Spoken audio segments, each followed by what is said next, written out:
The Chicago Bulls lose their fourth game in a row, this time to the Orlando Magic, and the team just looks dejected, like they have given up on themselves and the season, which is forcing Bulls fans into a place where it's hard to really root for anything on this team. We're going to talk about that. We're going to talk about the rookie Dalen Terry showing some energy for the Chicago Bulls. DeMar goes down in the fourth quarter, and then we're going to go over why AK's words really don't match what we're seeing from the Chicago Bulls and how our salary cap situation doesn't leave much hope for improvement. We're going to get to all that and more right after this.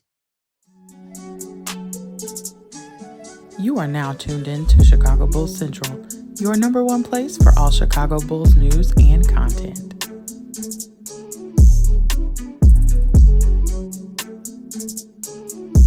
All right, Bulls fans, welcome to another episode of Chicago Bulls Central. I'm your host here, Haize. You can follow me right off the top at CEO Haize. And as we all know, the Bulls lost their fourth game in a row, this time to the Orlando Magic. And this is a game where I don't know if you guys saw it, but I definitely saw it. About 8 minutes into the first quarter, the Bulls their body language changed.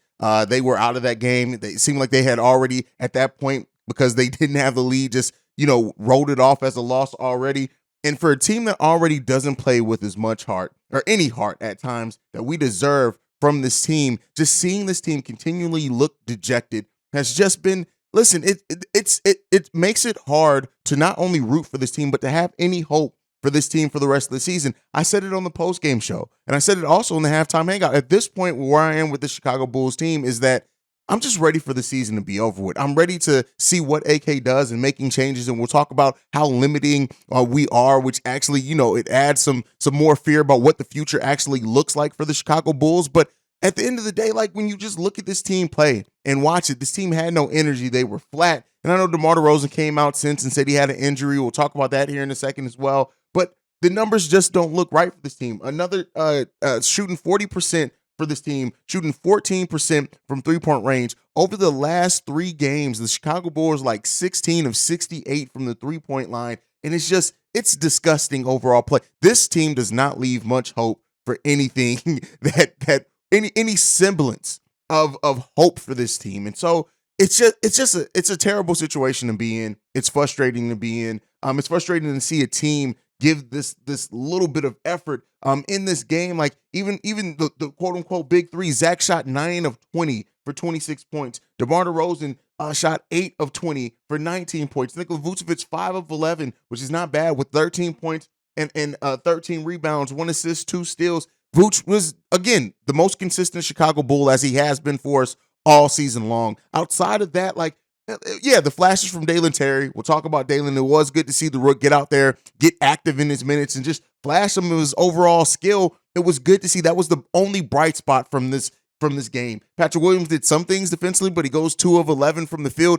Overall, when you look at this team, the biggest thing that's a concern is that the players seem like they're ready to be over it. I've said it before, and I said it at earlier in this season. This team reminds me of the 07-08 Chicago Bulls. Not by heart, because that team still played with heart. But there was a point at that season where you can tell that the players just realized we're not making the playoffs this year. It's not happening for us. And the body language changed of that team. And we're getting to that area with this team as well. This team seems like it's given up. And the difference between that team and this team, that team fired their head coach, right? After the players no longer responded to that coach, that team fired that coach and then decided to go in. They got lucky, got the first overall pick, signed Vinny Del Negro as the coach, and the rest is history, right? We're back in the playoffs the next season.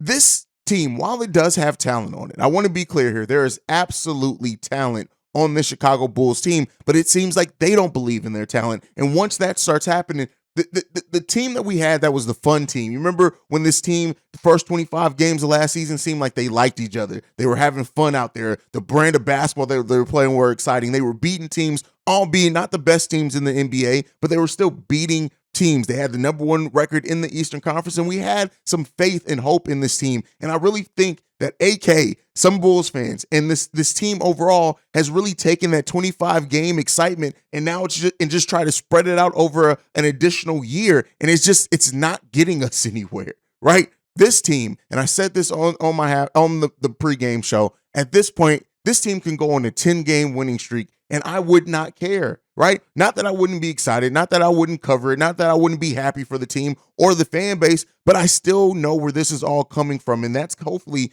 going to the place at the end of the season where AK and Eversley have to look at this team and figure out we have to do something. The woulda, coulda, shoulda is done. The hey, we might do this, or what if we were fully healthy? All those questions go away. Yes, Lonzo Ball does come and help this team theoretically, but you have to look at the realism in it. He's been outside of basketball for over a year. Even betting on him when he comes back to be the same player that he was, you can't do. You can hope for it, and you should, because he's still under contract with this team. And I do hope that whenever Lonzo Ball comes back, he gets back to rocking and rolling, being that player that we saw before he went down with injury. But you can't rely. You can't bet on that. You can't factor that in and make that part of your offseason is just hoping what Lonzo is going to come back and do. And so, it's this, the place that this team is in, not just because of this game against the Orlando Magic, it's just simply in a place that is sports purgatory. You don't see this team getting better.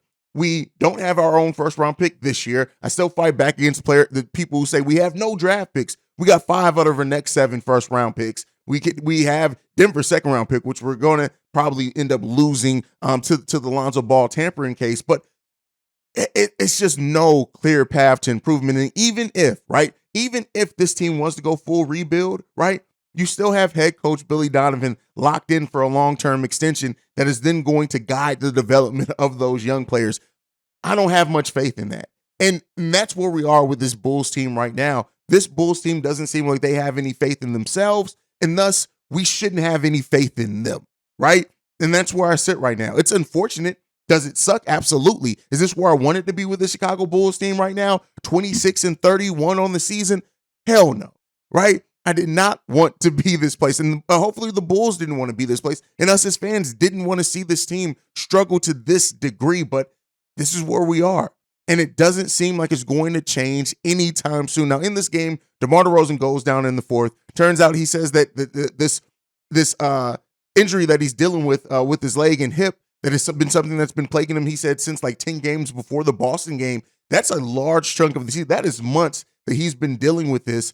And, not that there's been anything to say that he's going to shut down. He actually says that if he can go, he's going to go. He said this: I'm going to figure it out. Just dealing with this whole leg thing. I've just been through, it's just been tough to get explosion on a lot of my shots. Just dealing with the discomfort and the pain ain't no excuse for me. I'm going to figure it out one way or another. It's going to come. And, we all know. And I think even for the people who have issues with DeMar DeRozan as a player on this team, we know that DeMar is going to try to fight through injury or things that are bothering him to try to play for this team. He doesn't miss a lot of games, and we know that DeMar is going to try to do that. But the question I got to present is it best for the team that you do? If this is how you're playing, DeMar DeRozan has been averaging only 18.2 points per game, and so over that time, that's his lowest scoring over any stretch this season. And so, when you look at DeMar DeRozan and the impact that he's having or failing to have, you got to think, hey, I get it. And I commend you for wanting to be on the court for this team. I commend you for that, for a team that's struggling. I get that. But you have to look at some point, if you're hurting more than you're helping, maybe it's best to even sit down through the All-Star break, to take the rest of this week off, right? Because we have 2 more games left before we get a long break at the All-Star break. Maybe it's time to just take those 2 games off tomorrow. You then get a week. You're supposed to be an all-star. You can play in the all-star game, which is the glorified exhibition. But it may be time to look at some things like that. Now, I just wanted to talk about that. Now, one of the only bright spots in this game that I think most Bulls fans will give you is Dalen Terry. Seeing Dalen Terry come out there and play the way that he played in this game, it just reminded us of what he can be when he does start seeing meaningful minutes on the court. And considering what's going on with DeMar, we don't know what's going on with DJJ now, who also left this game with injury. Alex Caruso was out. Javonte Green, we have no timeline on Javonte Green when he's returning. It may be time that we start seeing Dalen Terry now. I know over the course of the season, I've been saying, he's down in the G League. It's part of his development plan. It would be nice for him to get minutes, but you can't look for a rookie to save your season. Now that we're at the point where there is no saving this season, we have several players out with injury. It's time for Dalen to get some minutes with where the Bulls currently stand. If Derrick Jones Jr. is going to be playing, Javonte Green isn't going to be playing, we don't know what's going on with DeMar, it's time to play Dalen Terry some meaningful minutes on this team. It just is, right? When you look at the energy that he came up with, the fact that he guarded players like Paolo who are much bigger than him, but he used his length. And you could see that if Dalen Terry, when he starts adding some more strength and getting used to the physicality of the NBA game, he is going to be a monster defender. Dalen Terry could possibly be one of those players that can legitimately guard the 1 through 4 in the NBA. You saw how he was getting out in transition, which is something that we need and want to see more. Like Dalen Terry flashed a little bit of everything. Hesitant to take shots at times, but he even takes 5 shots in this game, hits 2 of them.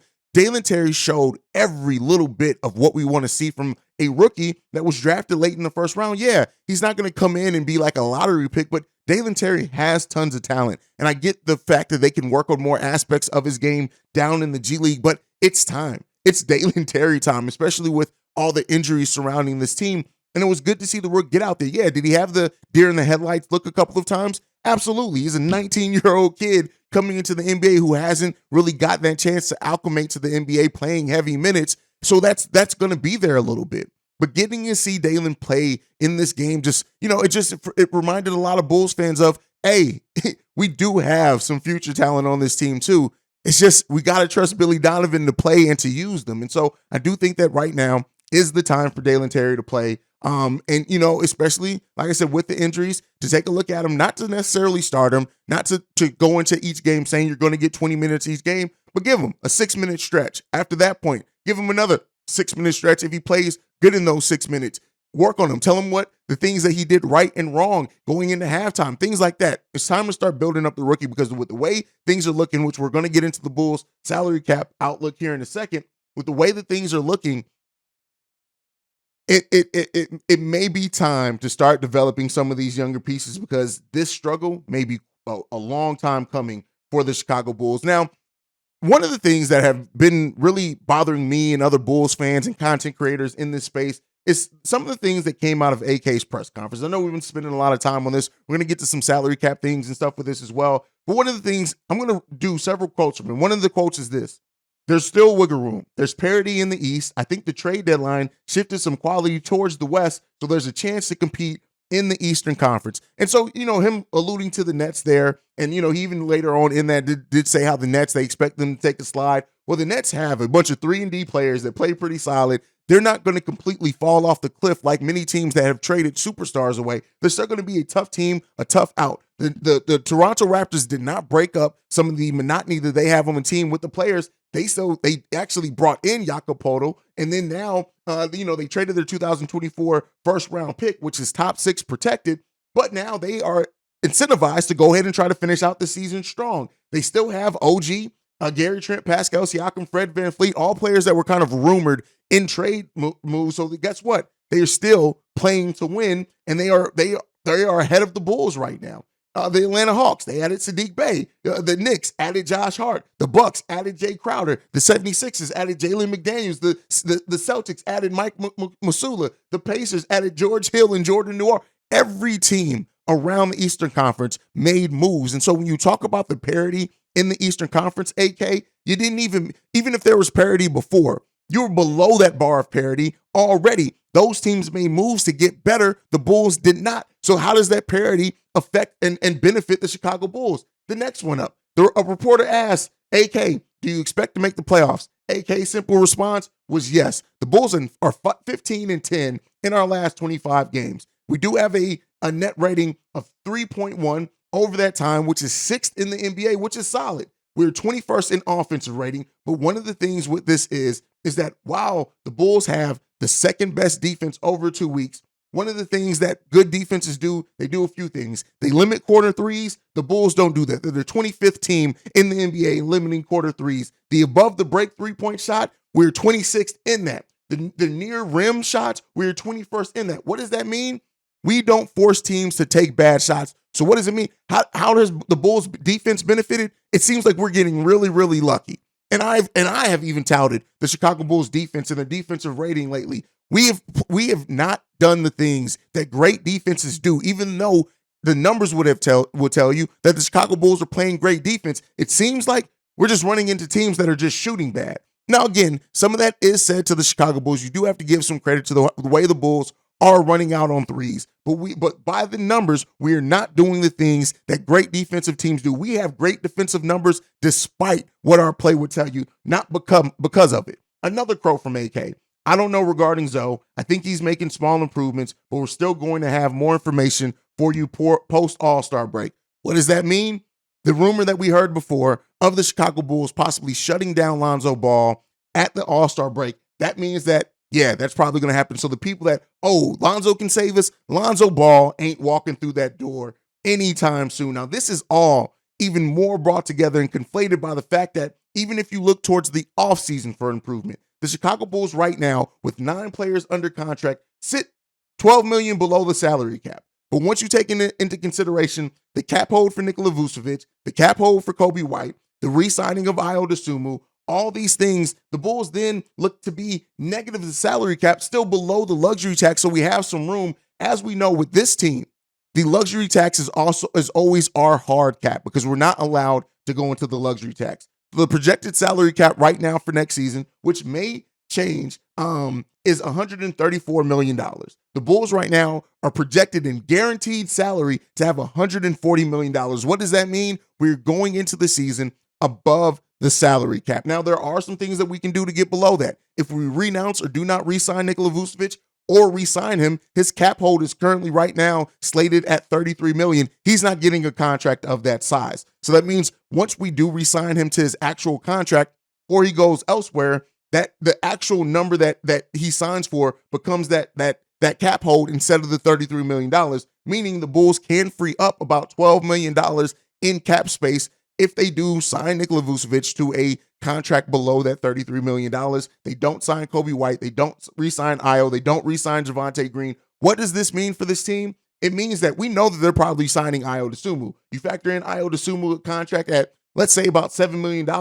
At that point, the Bulls' guaranteed contracts goes up to 149 with a salary cap of 134, which could still go up, by the way. New CBA, new TV deal. That salary cap could still rise. But that means that the Bulls right then are $15 million above the salary cap, but they have $12 million until they get to that luxury tax. What does that mean? That means that the Bulls could theoretically use their full mid-level exception of $10.5 million to re-sign a free agent of that amount and still be below the luxury tax, which is our hard cap, but it doesn't bring very much hope for this team improving dramatically in the free agent area. When you have 10 players on the books for $149 million and a team, and most of those players come from this team that is a 25-win team, it doesn't leave much hope.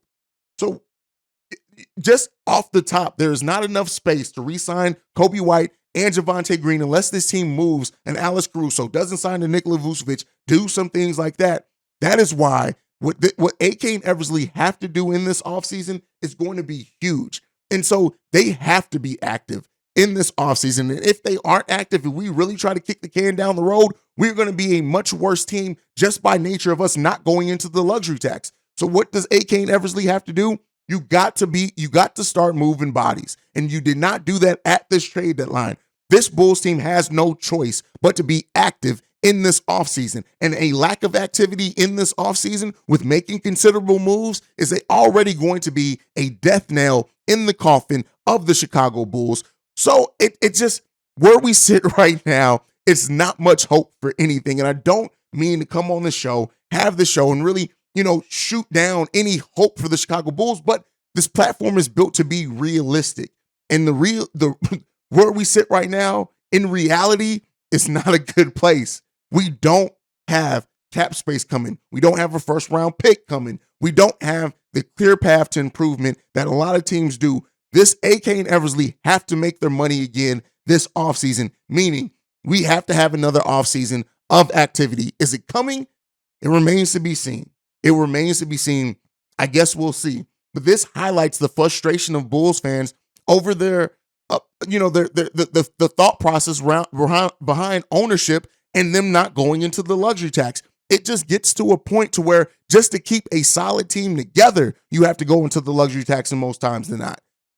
We'll see what this team does, man. I'm sorry if I shot down any hopes and dreams, but that is it for today's episode of Chicago Bulls Central. You guys can follow the show at Bulls Central Pod. You can send us any feedback, questions, comments, concerns, bullcentralpod@gmail.com. Lastly, if you want to leave a text message and our voicemail, the number to do so, 773-270-2799. We are the number one spot for everything Chicago Bulls related. And like I like to end every episode on, go Bulls. Love you guys.